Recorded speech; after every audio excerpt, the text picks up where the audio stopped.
सुहागिनों के परम प्रिय व्रत वट सावित्री की बहुत बहुत शुभकामनाएं। भगवान भोलेनाथ, माता पार्वती, सावित्री माता की कृपा से सभी का अखंड सौभाग्य बना रहे, ऐसी कामना करती हूँ। हर हर महादेव, जय भोलेनाथ। नमस्कार, मैं साधना पांडे मार्गदर्शन पे आपका स्वागत करती हूँ। दोस्तों, वट सावित्री व्रत से जुड़ी हुई कुछ विशेष बातें, कुछ सामग्रियाँ और कुछ तैयारियाँ जो कि हमें पहले से करके रख लेना चाहिए, क्योंकि यह पूजा थोड़ा सा कठिन होता है। वट सावित्री व्रत में जो है पूजा पाठ नियम थोड़ा सा बड़े होते हैं, क्योंकि यह व्रत अखंड सुख और सौभाग्य के लिए होता है। यह कोई साधारण व्रत नहीं है दोस्तों। आज के दिन अमावस्या भी होती है, तो अमावस्या के भी नियम होते हैं। साथ साथ माता सावित्री की कृपा हम सभी पे बनी रहे और सदा सर्वदा हमारे मांग में हमारा सुहाग सिंदूर जो भी कहिए चमकता रहे। तो इसके लिए हम कुछ विशेष काम करेंगे और ध्यान रखिएगा, कुछ विशेष गलतियां होती हैं जो जान करके तो कोई नहीं करेगा, लेकिन हाँ, अनजाने में ये चीज़ें हो जाती हैं। तो सबसे पहले दोस्तों, 6 जून को हम वट सावित्री पूजा करेंगे। पूजा की सरल विधि आपको बता चुकी हूँ, जिसमें कि प्रमुख कुछ क्वेश्चन आपके आए हैं, उनका भी आपको बता देती हूँ। सामग्रियों में आप देखते जाइए, सामग्रियों में क्या क्या लेना है वो सामग्री मैं स्क्रीन पे आपको दिखा रही हूँ, तो आप उसे भी देखते जाइए कौन कौन सी सामग्री लेनी है। देखिए, सबसे पहली चीज़ है ना कि वट सावित्री की पूजा करने के लिए वट वृक्ष की जो टहनी होती है वो हमें चाहिए होता है। वैसे एक चीज़ बता दूं, अगर आपके आसपास एरिया में कोई वट वृक्ष हो तो आप प्रयास करें थोड़ा टाइम के लिए ही, लेकिन एक बार जाकर वहाँ पूजन अनिवार्य है करना, क्योंकि वट वृक्ष को दीर्घायु वृक्ष माना जाता है और वहाँ पे जो है वट वृक्ष की पूजा करने का फल अधिक मिलता है। किसी कारण से आपको वट वृक्ष नहीं मिलता है, कोई टहनी भी नहीं मिलती है, कोई गमले में आप लगा भी नहीं पाएंगे, तो आप एक काम और कर सकते हैं दोस्तों। क्या कर सकते हैं? तो आप घर पे ही ब्रह्मा विष्णु महेश की पूजा करें संयुक्त रूप से। हो सके तो एक सुपारी पर ब्रह्मा जी, विष्णु जी और महेश यानी शंकर जी का आह्वान करके उनकी पूजा करें, बाद में उन्हें अगले दिन विसर्जन कर दीजिएगा।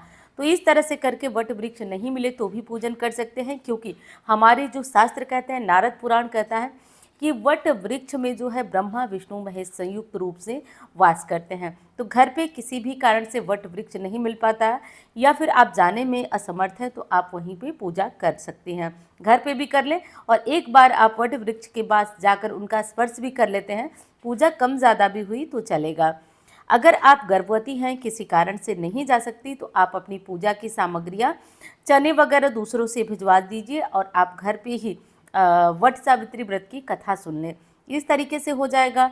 साथ साथ कोई सूतक है, पातक है, पीरियड्स है, तो घबराना नहीं है। बिल्कुल, आप ये सामग्री आप अपने परिवार के किसी भी सदस्य से भेज दीजिए, या सदस्य से नहीं भेज सकते तो आपके परिचय में या घर में कोई महिला है तो आप उनको भी ये चीज़ें दे दीजिए, सिंदूर वगैरह दे दीजिए, सब वो लगा देंगी। विश्वास मानिए, कोई घबराने की बात नहीं, आपको भी उतना ही पुण्य फल मिलेगा। तो अपने मन में बिल्कुल भी संशय ना रखिए। पहली बार व्रत करना है तो पीरियड्स वगैरह में व्रत को नहीं शुरू किया जाता है, क्योंकि सुहाग का व्रत होता है। ऐसी मान्यता है कि पहली बार जब हम व्रत करें तो बिल्कुल हर एक नियम को पूरा करते हुए करें। तो ये चीज़ें होती हैं। और दूसरा, बहुत सारा प्रश्न ये भी आया है कि हम इस व्रत को मायके से शुरू करना चाहते थे, परंतु मायके नहीं जा पाए हैं, तो क्या ससुराल से इस व्रत को कर सकते हैं या नहीं। देखिए, पहले की परिस्थितियाँ अलग थी, जैसे कि सुहागिनें थी या बच्चियाँ थी, नया नया विवाह होता था तो बहुत अधिक अधिक समय तक मायके में रहती थी, तो ज़्यादातर ये सब नियम पालन हो पाता था कि सारे व्रत जो है मायके से शुरू किया जाता था। देश काल परिस्थिति के अनुसार सब कुछ बदला है, तो ये चीज़ें भी बदली हैं। मायके की कुछ पैसे हों तो आप लगाकर कोई सामग्री, अपना श्रृंगार वगैरह की सामग्री खरीद लीजिए। बाकी मायके ससुराल कहीं भी आपको ये व्रत शुरू कर लेना चाहिए। तो ये चीज़ ध्यान रखिए।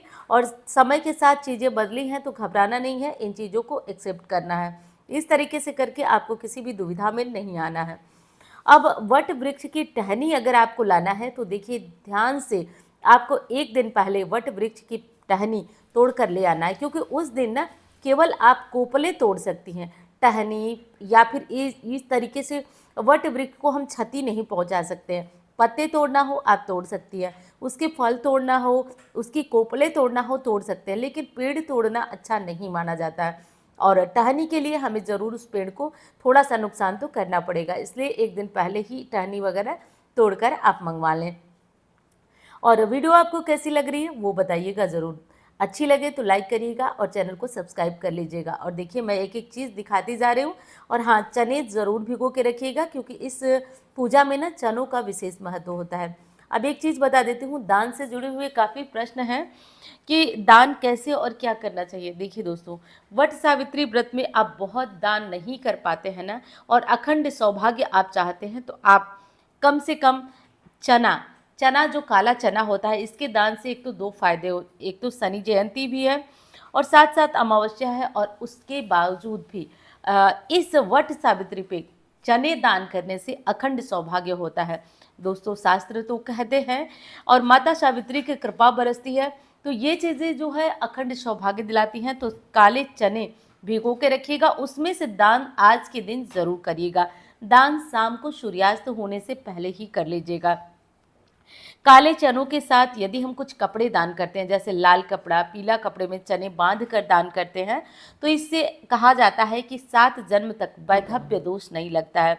तो ये काम काफ़ी आसान है, हर कोई कर सकता है, तो ज़रूर इसको कर लीजिएगा। मेरे वीडियो बनाने के पीछे एक यही उद्देश्य था कि ये विशेष बातें आपको बता भी पाऊँ और आपके लिए जो ज़रूरी कमेंट है उनका रिप्लाई भी हो पाए। तो यही कहना चाहती हूँ। आपको वीडियो पसंद आए तो लाइक करना भूलिएगा मत। आप लाइक करिएगा, इससे मैं भी मोटिवेट होती रहूँगी, मुझे भी हौसला मिलता रहेगा। और हौसला मोटिवेशन रहे तो मैं भी आपके लिए इस तरह की जो काम है वो करती रहूँगी।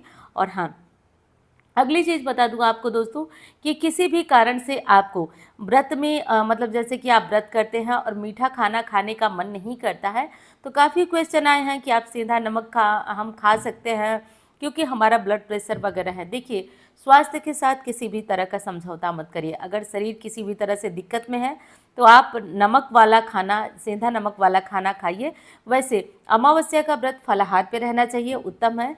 परंतु अगर आप किसी कारण से नहीं रह पाते तो मीठा खाना खाइए, और वो भी नहीं कर पा रहे तो आप जो है सीधा नमक खाइए, लेकिन ध्यान रहे एक समय, दिन भर नहीं खाना है आपको। इस तरीके से करके आपको अपना व्रत ज़रूर पूरा करना है। और एक चीज़ जो मैंने दान के लिए बताया, अखंड सौभाग्य के लिए, उसे आप लोग ज़रूर कर लीजिएगा। ध्यान रखिए, सामग्रियाँ एक एक करके सारी चीज़ें आपको आज के आज ही रख लेना है। कल के लिए उम्मीद मत करिएगा, कल बहुत कम समय रहेगा। तो ये सारी चीज़ें आपको आज के आज व्यवस्था करके सारी चीज़ें रख लेना है, जिसमें से कच्चा सूत, कलावा, मौली जो भी आप लपेटते हैं वो भी आज मंगवाइएगा। श्रृंगार की सामग्रियाँ, साड़ी या फिर ब्लाउज का कपड़ा या फिर कोई रुमाल, ये सब आज के आज ही व्यवस्था कर लीजिएगा। सारी सामग्रियों की व्यवस्था करके रख लीजिएगा, तभी आप कल समय पे जाकर अपना पूजन वगैरह कर पाएंगे। पूजा से जुड़ी हुई सारी जानकारियाँ एक एक करके चैनल पे पड़ चुकी हैं। अगर आपने वो नहीं देखा तो देख लीजिएगा दोस्तों। उम्मीद करती हूँ जानकारी और वीडियो दोनों आपको अच्छी लग रही होगी। तो चलिए, महादेव का नाम लेते रहिए, कमेंट बॉक्स में हर हर महादेव खूब लिखिएगा।